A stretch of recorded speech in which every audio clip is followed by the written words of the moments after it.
வணக்கம். இன்னைக்கு நாம ஒரு மிக முக்கியமான விஷயத்த அலச போறோம். கொஞ்சம் யோசிச்சு பாருங்க. இந்த சமூகத்தோட சத்தத்துல இருந்து, இரைச்சல்ல இருந்து முற்றிலும் விலகி, ஒரு 6 மாசம் மட்டும் தனித்து ஒதுங்கி இருந்தா, உங்க வாழ்க்கையே முழுசா மாத்த முடியும்னு சொன்னா நம்புவீங்களா? ஆமாங்க. உங்க வாழ்க்கையோட அடுத்த அத்தியாயத்தை எழுதுறதுக்கான ஒரு சூப்பரான வழிகாட்டி தான் இது.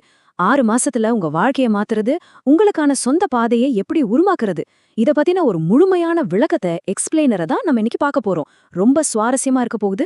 நேரா விஷயத்துக்கு போயிடலாம்.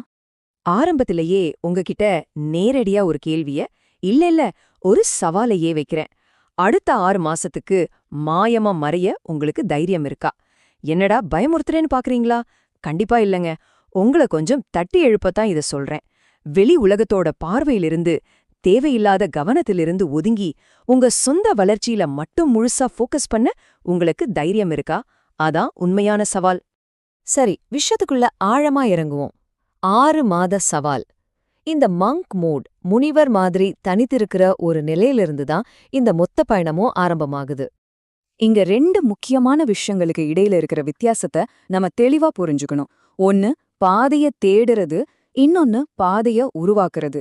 மத்தவங்க நடந்து போன ஒரு பாதுகாப்பான பாதையில நாமளும் போலாமேன்னு தேடி அலையிறது ரொம்ப ஈஸி. அது ஒரு சாதாரணமான செயலற்ற நிலை. ஆனா உங்களுக்கான ஒரு புது பாதைய, அது எவ்ளோ கஷ்டமா இருந்தாலும் சரி, நீங்களே உருவாக்குறீங்க பாத்தீங்களா? அதுதான் பவர்ஃபுல். எந்த ஒரு டிஸ்ட்ராக்ஷனும் இல்லாம தனித்திருக்கும் போதுதான் இந்த புது பாதைய உருவாக்குற தெளிவு நமக்குள்ள பிறக்கும். இப்போ அடுத்த மிக முக்கியமான கட்டம். மத்தவங்களோட அங்கீகாரத்தை தேடுறத முதல்ல நிறுத்துங்க. உங்களுக்காக வாழுங்க. இது கொஞ்சம் பொறுமையா ஆழமா யோசிச்சு பாருங்க. உங்கள நீங்களே ஒரு நிமிஷம் கேட்டுக்கோங்க.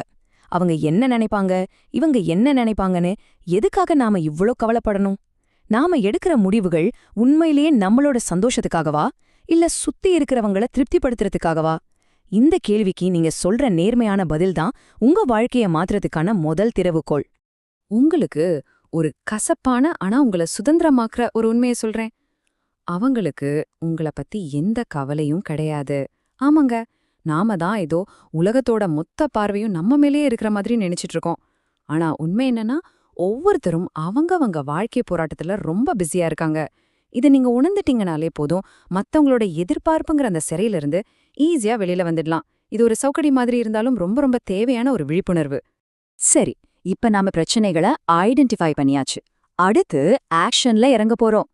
உங்க மூளைய மறுபடியும் எப்படி ரீவயர் பண்றது, அதாவது எப்படி புதுசா மாத்துறதுன்னு பாப்போம். பழைய எண்ணங்களை அழிச்சிட்டு புது சிந்தனைகளை விதைக்க வேண்டிய நேரம் இது. இங்க முக்கியமான விஷயம் என்னன்னா, இந்த 4 ஸ்டெப்ஸ் தாங்க. 1, மாயமா மறைஞ்சிடுங்க. அதாவது கவனச்சிதறல்கள் எல்லாத்தையும் டோட்டலா கட் பண்ணிடுங்க. 2, மத்தவங்க என்ன நினைப்பாங்கன்னு கவலைப்படுறத நிறுத்துங்க. உங்க மனத்தடைகளை உடைச்சிடுங்க. 3, மூளைய ரீவயர் பண்ணுங்க. புது பழக்கங்களை உருவாக்குங்க. 4, உங்க வாழ்க்கைய முழுசா மாத்தி அதோட பலனை அனுபவிங்க. இந்த 4 விஷயம்தான் உங்க மாற்றத்துக்கான ஒரு தெளிவான, பவர்ஃபுல்லான பிளான். இத பாருங்க.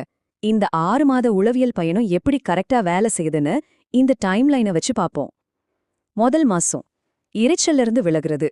உங்கள சுத்தி இருக்கிற உங்களுக்கு தேவையே இல்லாத தொடர்புகளை கட் பண்றது. அடுத்து 3வது மாசம் மூளைய ரீவயர் பண்றது. புது சிந்தனைகளை உங்க ஃபோக்கஸ ஆழமா வேரூன்ற வைக்கிறது. கடைசியா 6வது மாசம் டோட்டலா உங்க வாழ்க்கையே மாறுறத நீங்க கண்கூடா பாப்பீங்க. ஒரு முழுமையான உருமாற்றம் அங்க நடக்கும். இதோ இறுதி கட்டத்துக்கு வந்துட்டோம். உங்களுக்கான சொந்த பாதையே உருவாக்குற நேரம். இப்ப உங்க வாழ்க்கையோட முழு கட்டுப்பாடும், உங்களோட அந்த புது யதார்த்தமும் உங்க கையில மட்டும்தான் இருக்கு. இதை எப்பவுமே மறந்துடாதீங்க. வாழ்க்கை கை மீறி போய் ஒரு பாதாளத்தை நோக்கி போறதுக்கு முன்னாடியே விழிச்சுக்கிட்டு ஆக்ஷன்ல இறங்குங்க. நாம கீழே விழுந்துட்டு இருக்கோம்னு நீங்க உணர்ந்தீங்கன்னா உடனே சுதாரிச்சுக்க வேண்டிய நேரம் இதுதான். வீழ்ச்சியிலிருந்து உங்க வாழ்க்கைய நீங்க தான் மீட்டெடுக்கணும். சோ, இந்த விளக்கத்தோட முடிவுக்கு நாம வந்துட்டோம். உங்ககிட்ட ஒரு பவர்ஃபுல்லான கேள்விய வச்சுட்டு நான் விடைபெறேன். இந்த சவாலை ஏத்துக்கிட்டு உங்களுக்கான அந்த 6 மாச பயணத்தை இன்னிக்கே தொடங்குவீங்களா? இது ஏதோ சும்மா கேட்டுட்டு போறதுக்கான நேரம் இல்லைங்க. நேரடியா களத்துல இறங்கி செயல்பட வேண்டிய நேரம். உங்க வாழ்க்கைய மாத்துற பவர் உங்க கையில மட்டும்தான் இருக்கு. உங்களுக்கான புது பாதையை உருவாக்க இன்னிக்கே அந்த முதல் அடியை எடுத்து வைங்க. இதோட நம்ம முடிச்சுக்கலாம். நன்றி.